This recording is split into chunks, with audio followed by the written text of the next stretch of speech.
This is Gareth Southgate, and this is the Three Lions podcast.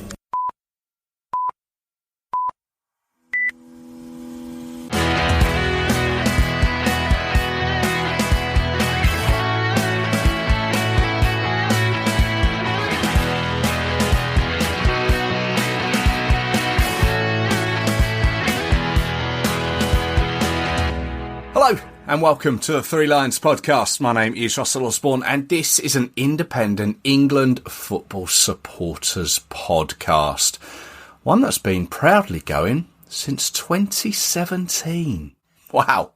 Still going strong here in 2023 with over 250 recordings to date. Thank you as always for tuning in. Always really appreciated. And here's hoping that there will be many more to come. If you are new to the show, welcome along. All of those previous episodes are available at our provider of choice or threelionspodcast.com. Plenty there that are still relevant today as they were the day they were released. And ideal for a little listen for any upcoming away day flights that you may have. Of course, coming your way very soon will be the preview episode for Italy away and Ukraine at home. And of course, that will include Gareth's squad for those two Euro 2024 qualifying games. Make sure you hit the subscribe button and that will come to you when it's released. But this little episode is a little filler until that one hits the shelves. And one that I only came about just recently. I found the subject interesting and wanted to share with you my findings. Now, over the years, there have been matches officially planned by the FA, and then with all the excitement of the fans and the media, the fixture's been cancelled. This feature came to me after reading Terry Venable's autobiography, which mentioned a match planned for 1994 against Germany. I'll come to that very soon. But there have been others, a particular couple that sprang to my mind. And of course, more recently, those affected by the coronavirus pandemic. Now, I began doing some research on the ones I knew about, then came across a page on the excellent England Football Online website. A page dedicated to postponed and unfulfilled matches. So it would appear to date that England have been involved in 42 fixtures of this nature, and all knocked on the head for a variety of reasons. Although with some being postponed, they were played at a later date. I'm not going to go through all of them, but just generally the ones with a little bit of a story behind them. But the first one to ever get postponed would have been England's 9th game. Back in 1879, it was a match between England and Scotland on the 1st of March. It was held back 5 days because of snow. And here we are again, March, snow in the air. But this particular game was due to be played at Surrey's cricket ground in Kennington. World Wars I and II put paid to 7 matches.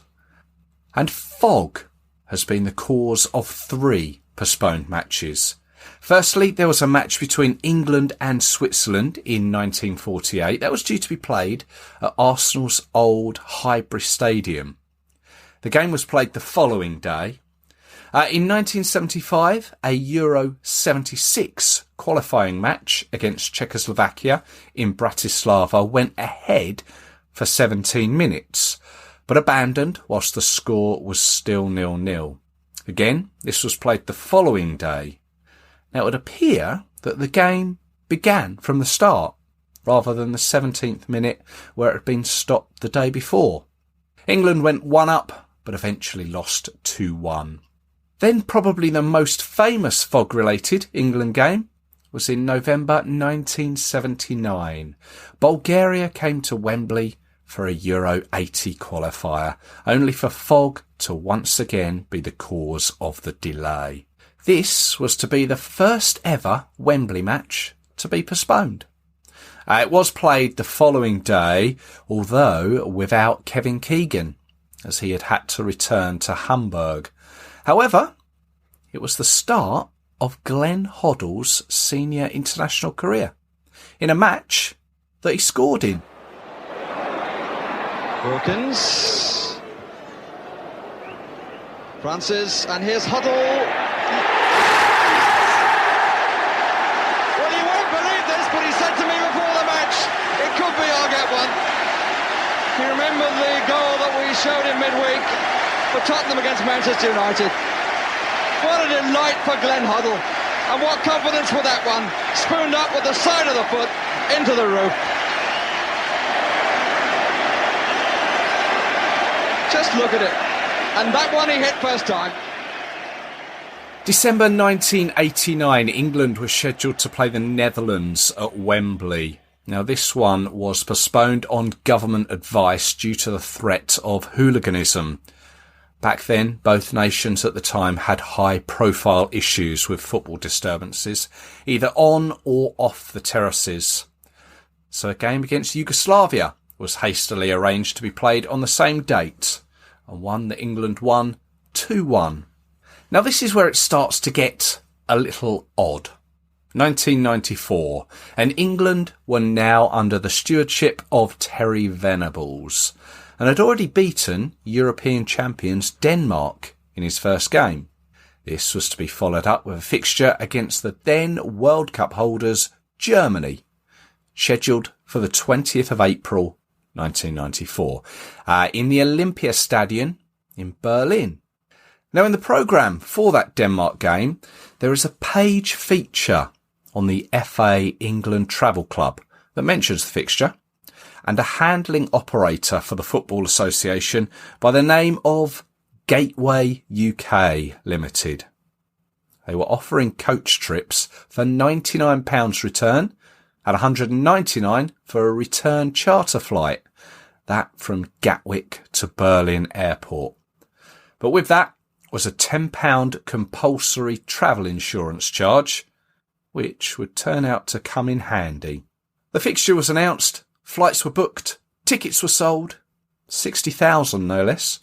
Anticipation was building. That was until the FA pulled out of the fixture on the 6th of April, 2 weeks before the game was to be played. Why? Because the 20th of April was the anniversary date of Adolf Hitler's birthday, born 105 years previous in 1889. The FA feared that a game played in Berlin between the two sides on this significant date was a potential spark for violence with neo-Nazi thugs who had been vocal in the date's significance. Probably, in hindsight, it was the correct decision to make. But you have to question the organisers for not flagging the date in the original discussions. Good evening. English soccer hooliganism broke out again in Dublin tonight, forcing the international between Ireland and England, billed as a friendly, to be abandoned. The violence broke out after Ireland went ahead with a goal midway through the first half. Fans in the English section of the crowd began hurling missiles onto the pitch and the people below them.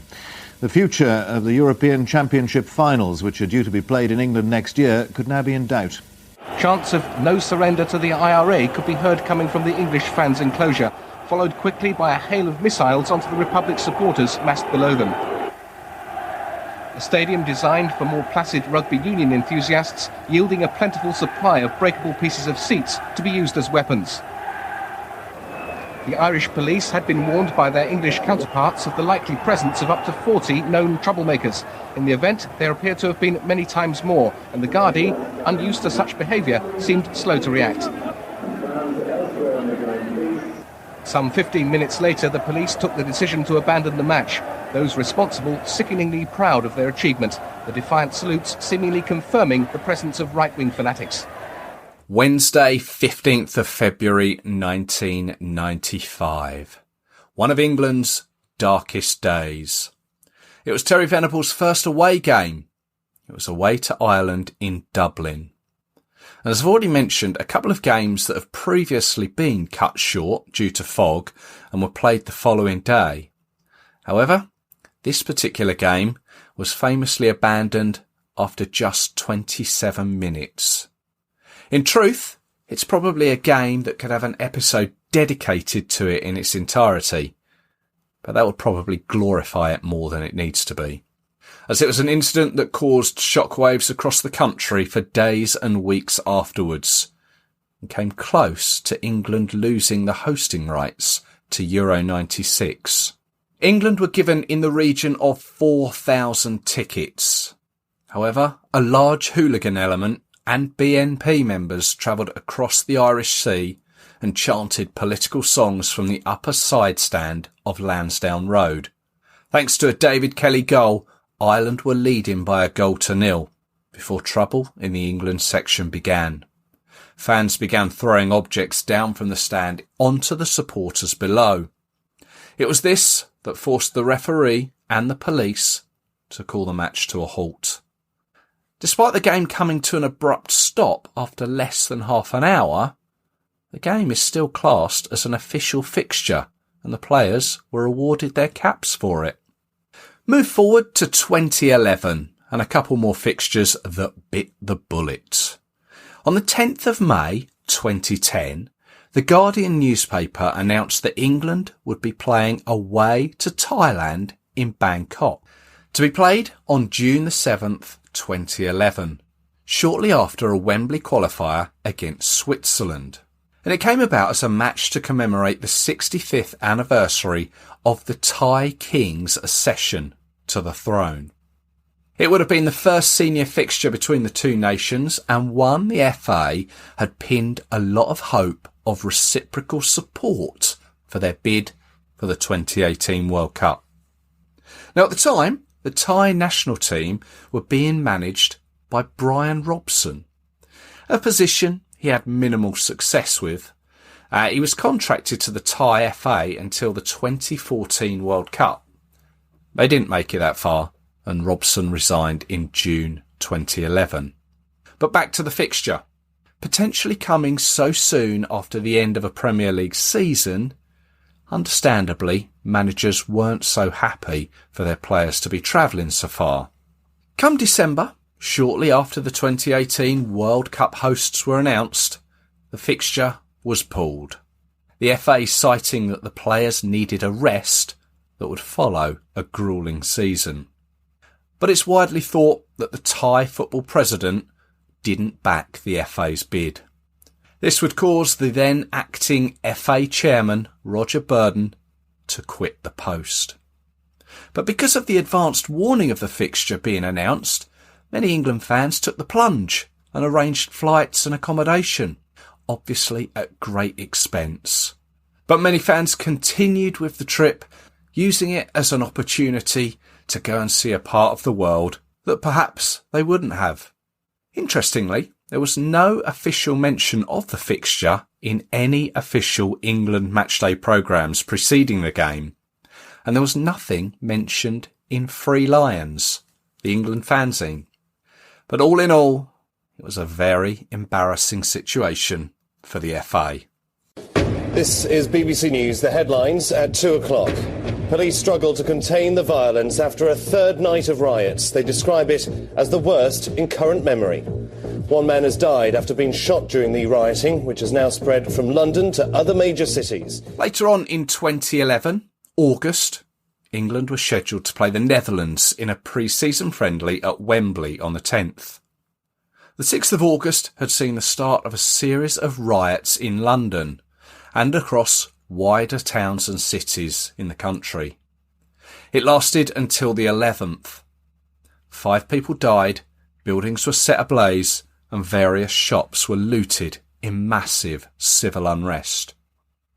The game against the Dutch had been in the diary for some time, but the day before, the FA chairman, David Bernstein, said that after communications with the police, government and Brent Council, it was in the best interest to call the game off.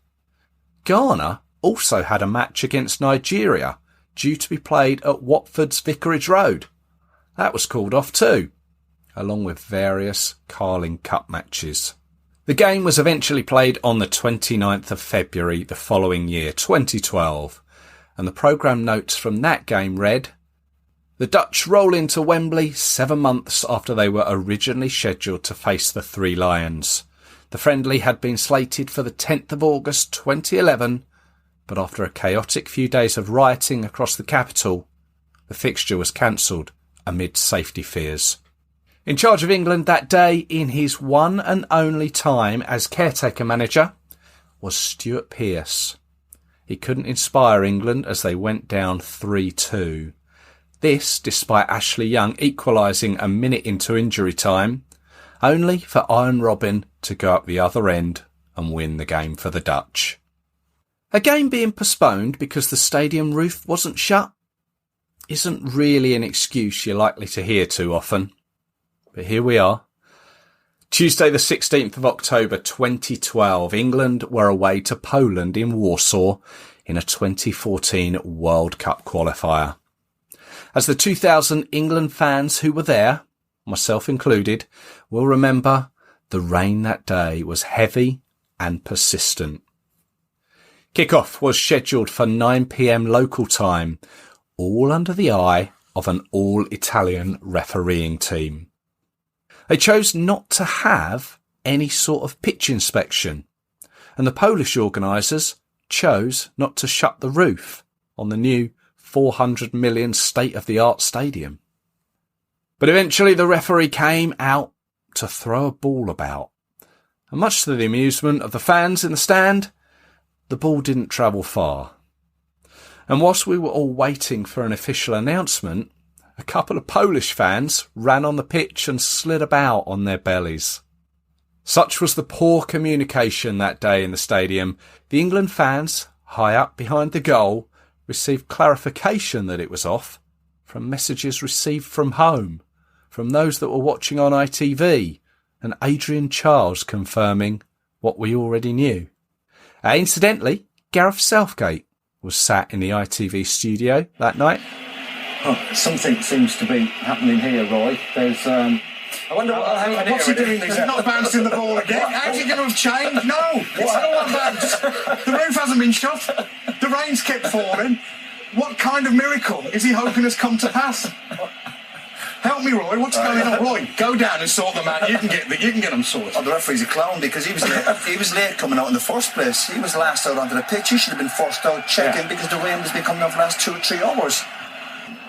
What is the optimum roll that a ball has before it's more than that deemed not to be fit for play? He's enjoying his moment in the sun, this referee, as Roy has described, not unfairly as a clown. Every time he throws the ball up and it lands dead, the crowd cheer. It's been well worth the 300 zloty admission price or whatever it is. It looks like he's made his decision. He can't throw the ball anymore, surely. It's not the most scientific of experiments, is it, really? Lob a ball on the field like that. The game was finally played the following day at 5 o'clock local time, where Wayne Rooney gave us a first-half lead before the Poles equalised in the second half. I mentioned Stuart Pearce and his one game in charge. Here's another. Sam Allardyce. Although he could very much have had 2. Allardyce famously is the one and only England manager with a 100% record. Played one, won one. Just. That game away to Slovakia in September 2016 should have been his second game in charge, as Croatia were lined up as a friendly opponent at Wembley for the 1st of September. Allardyce was appointed as England manager on the 22nd of July, and 3 days later, the Guardian newspaper announced the fixture. However, shortly afterwards, it was said Allardyce decided against the fixture as he wanted to take the opportunity to train and get to know his players. Then, of course, the most recent spate of cancelled matches were because of the coronavirus pandemic. 4 friendlies were planned in the run-up to Euro 2020, Italy and Denmark in March 2020, both at Wembley. Then there were 2 planned matches in June, away to Austria in Vienna, then Romania at Villa Park.